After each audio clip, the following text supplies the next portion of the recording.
Hello and welcome back to another episode. Today I want to share with you my favourite battle between Batman and Superman. Now, I've never really understood why it is that people seem to want Batman and Superman to fight, but it is one of the most discussed comic book what-ifs. People frequently try to pit, I suppose, Batman's planning and ninja skill against Superman's strength and otherworldly speed, and I can see why it's a fascination. Who would win, the human or the alien, the planner or the muscle? Although that really oversimplifies these two characters immensely. After all, Superman can read books super fast. He's got super thought in some versions of Superman. So it's a simplistic dichotomy that people seem to want to see clash, and this really, I would argue, started in 1986 or thereabouts. You have two very famous stories. One is One Night in Gotham, where Superman and Batman ostensibly meet for the first time, and it's all about how Batman sort of bluffs that he's willing to kill in order to win this scenario. And another one, of course, being Frank Miller's Dark Knight Returns. The Dark Knight Falls, part 4, I think, of that story, is the big fight, the Elseworld story, where the two titans fight and Batman, for a moment at least, is able to win. That famous picture of the boot on Superman's jaw. But it's neither of those two fights that I personally enjoy the most, because really, again, the essence of Batman versus Superman is actually comic book fan or nerd versus comic book nerd. It's actually about who can make the best argument and how that argument is bounded, what the rules, for example, of the encounter are, so on and so forth. And it's precisely that aspect of Batman versus Superman, nerd versus nerd, that's addressed in my personal favourite Batman v Superman encounter. It's actually collected in this volume here, Batman vs Superman: The Greatest Battles, from 2015, a year before the Batman vs Superman: Dawn of Justice movie came out, and crucially drawing on artwork and symbols that have been floating around in the ether for decades. I remember seeing this particular Batman Superman logo superimposed on a teaser poster in I Am Legend, I think, with Will Smith. So this encounter is so important for so many people, but my favourite one comes from 2011, and I'll just check to make sure I get this right. 2011, and it's Superman / Batman number 78, story by Joe and Jack Kelly, art by Ed Beans. So here we go. We begin with the panel that shows Superman and Batman screaming at each other, and two voices arguing back and forth, are advocates of Batman and Superman respectively, and these are highlighted by different coloured text boxes. So blue for Batman, yellow for Superman, and you can see their logos as well. So blue: there have to be rules or this won't work. Yellow: there are no rules in war, you're just afraid. Blue: okay, fine, no rules. I have kryptonite. No way, says Yellow. There's like 5 pieces of kryptonite in the universe. You can't just go to Quickmart and buy kryptonite. If you go right there, Blue, then it's over. Which is why we need rules. So, rule number 1, Yellow, no kryptonite. But seriously, you don't really have a chance without it. Because without kryptonite, it doesn't matter what he has. If Superman is mad enough, and it's a real fight, Batman is dead in 3 seconds. And it shows Superman just shooting through where Batman's head was, and just this decapitated silhouette. It's brilliant. Blue. Which brings us to rule number 2, no killing. And so our advocates are revealed. 2 boys sat outside one of their houses on a set of steps. One in a blue Superman t-shirt, and the other one in a grey Batman t-shirt. Gus, says Superman's advocate, it's a fight. People fight all the time, says Batman's advocate, and they don't kill each other, Skylar, especially not Superman. Or Batman, says Superman's advocate. Right, So that's why it shouldn't even be a question. This isn't who would kill who first. This is who would win in a fight. I mean, I could just have Doomsday and Darkseid show up in an ice cream truck and they're both dead. True, true. Okay, so if I'm Batman and you're Superman and something really bad happens and we have to fight. Not like I don't recognize you or I've got Starro on my face, now you die. Exactly, something real that would make them go at it. Time out, time out. We need, do we need any other rules? No Batmite and no, I always forget how to pronounce this guy, Mxyzptlk. Two magical entities, basically, or two outlandish fourth wall breaking entities. So none of that, and also no magic. Okay, let the duel begin at the Hall of Justice. Now this is where it gets brilliant, and I just love that these two guys are arguing. So, Blue, time out. We didn't figure out what they're fighting about. Yellow, does it matter? Blue, of course. I mean, they wouldn't fight over a chick. And then it cuts to, so long as there's crime in the streets, I have no time for nookie. Superman says, okay, sweet. And there's Wonder Woman just sort of sat there, seemingly with her eyes closed, waiting to be kissed, you know, as if she would. Okay, I guess. What about a big moral dilemma, like Robin is killed? Again, says Superman. I'm gonna kill the monster who did this to Robin, says Batman. Dude, you're gonna get all upset, look around the world and stuff, and then when you catch the killer, you won't. You know, like, let's face it. You want me just to go and get him and throw him in jail, says Superman. Nah, says the Blue advocate of Batman. How about membership in the League, he says. And then you get these two characterizations of Batman and Superman from the perspectives of the boys. So Batman says, I work better alone. If you don't count Robin, Batgirl, Batwoman, Azrael, and the other Robin, Nightwing, and Oracle, and the Outsiders. Better alone. And Superman says, honestly, I only hang out with you guys because it's fun. I'm kind of more powerful than all of you combined. I mean, you're still cool, I'm just saying. And you see Arrow in the background saying, what a couple of dicks. Yellow says, Gus, I have to go eat soon. Maybe we can skip the reason? Blue, yeah, thinking is hard. Okay, something big happens and then... So that's it, you can't compromise? Can't see things from any perspective but your own?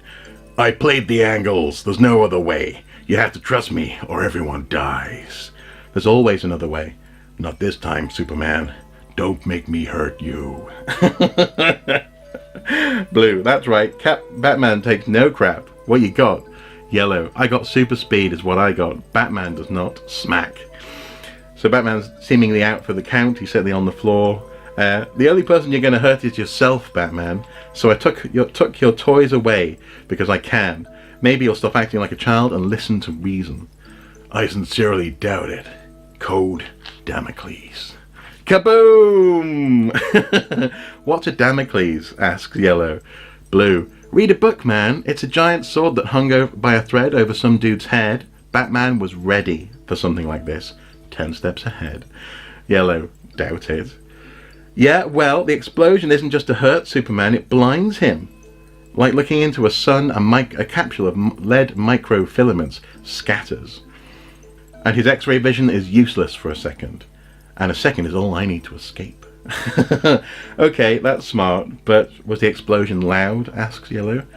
Blue, not really. Why? Because, says Yellow, that means I can still hear your heartbeat, Batman. You can't hide. I don't have to hide, says Blue. 10 steps ahead, says Batman. But I just took his belt and junk. Subcutaneous beacon. That's a remote under his skin. That's sick, dude. Who would do that? Someone who doesn't like to lose and who thinks of everything and is messed up in the head. Wouldn't you get like radiation poisoning or something? No. Give up, says Blue. You're wasting your time. You know I'm faster, stronger. Don't forget more chatty. Batman doesn't quip, Gus. I know, but you can only grunt so many times before it gets boring. And that's supposed to what? Annoy me, says Superman. Superman isn't sarcastic. I know, but it's boring if he's all, let's stop fighting and talk. Yes, actually it's supposed to annoy you, super turd. Real mature. It's time you took a nap, baby. Figure 30,000 feet up should put you to sleep. Not in this. What's that? Says Yellow. Batman doesn't have unfolding armor. Why not? Says Blue. It's what the Batplane dropped off before smashing into Superman 10 steps ahead. Remember? And the master of all things tech. It's just another toy, Batman. You can't make up for power with toys. That depends. I have some pretty big toys. What the heck is that? Asks Yellow. Batman Superman robot, says Blue. Made by the Toyman, don't you remember? Check it out. Check out ViewTube. That's stupid, says Yellow. And wasn't it destroyed? Bats rebuilt it. How much money do you think he has? Whatever. Put up or shut up. It doesn't matter what you throw at me, Batman. There's nothing you can do, nothing you can make that I can't break. I know, says Batman. And that's why I had to get you angry enough to ignore that this wasn't a weapon. It's a container. What did you do? Dude, what did you do? Imagine if you had all the time and money in the world, says Blue. And imagine if there was someone you knew you'd have to fight someday, who was faster, stronger, more powerful in every way, but not smarter, just powerful as all heck. You would figure out a way to take away that power at any cost. And it shows that basically all these bats, I don't know, bats, I guess, or bat robots or something emerges from the Batman Superman robot that Superman's blasted its way through, and they fly towards the sun, casting a bat shadow on the earth and blocking out the sun. So Blue says, even if it means taking away the sun. You're insane, says Superman. No, I just can't accept failure, says Batman. You're not always right. Look who's talking, truth and justice, and do it my way, says Superman.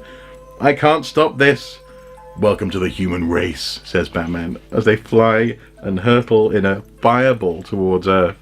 Then we cut back to our protagonists. And then, well, there's no winner really, is there? They're both sort of, I know they'd never give up, either one, ever, until both of them were dead. Which is why it's a stupid game, because it would never happen. Right, they're like partners, they got each other's backs. Anytime, any place. They're always going to be friends. Word. Laters. See ya. And we get a little hint in that last panel that maybe someone was listening in. We get 2 feet dangling, or rather hovering. Superman is hovering above them with Batman close by, and he says to Batman, "So what do you think?" "I think you just wasted 5 minutes of my time," says Batman. "Oh, come on, I thought they were clever," says Superman. Except for one thing, I would win, says Batman. "Without kryptonite," says Superman. "Without kryptonite," says Batman. "I have to say, the kid actually had a lot of it right. Oh, I beat you." "What part?" says Superman. And Batman's just silent, he gets an ellipsis. "Batman, I know you're just messing with my head. Seriously though, what part?" And that's the end of the story. And it's brilliant. It is just magnificent. You have the conversation playing out in Gotham, presumably in Gotham, or Metropolis, whichever. But you have the conversation playing out between 2 kids who are living in the DC universe, where Superman and Batman are real, and therefore the conversation has a bit more validity. You know, people will be asking this question in a real way, but they're also playing it out in the same way that so many nerds and friends of mine have played this conversation out, setting out the rules. You can't kill, how much prep time do you have, all this sort of stuff. And the creativity of it is magnificent. I love the way that they have them talking to each other more or less in the kids' voices, like 10 steps ahead. Super turd. And the fact that at the end you have the 2 of them listening in, unbeknownst to the kids from above. It's a beautiful, beautiful little thing, and it really actually sums up the only real way and reason for Batman versus Superman is as a last-ditch fight, and also as well as a thought exercise. Now, of course, Batman and Superman have fought in canon. That's exactly what this book is for the most part, a series of canonical fights between Batman and Superman. But really, what my favourite story does is it highlights that every single time they find themselves on opposing sides of an argument or a misunderstanding, you know, whether it's Poison Ivy has got control of Superman's mind, or someone's lost their memory, or the Joker has the Justice League under his control, and all of those stories are in here, incidentally. No matter what the premise, it's really just an excuse for the writers to play the thought experiment out. And so my favourite story reveals that whether it's a group of writers, two writers, one writer, they're really just fans arguing on for both sides and coming up with a and it's joyful in that sense. And crucially, at the end of the story, not only do we have the heroes listening in to the boys' conversation, but also they are friends. The boys leave as friends, and so do the heroes. Again, it brings me back to that original question of why on earth would they be fighting? And indeed, that's addressed in my favourite story as well. Why are they fighting? Is it over Nookie?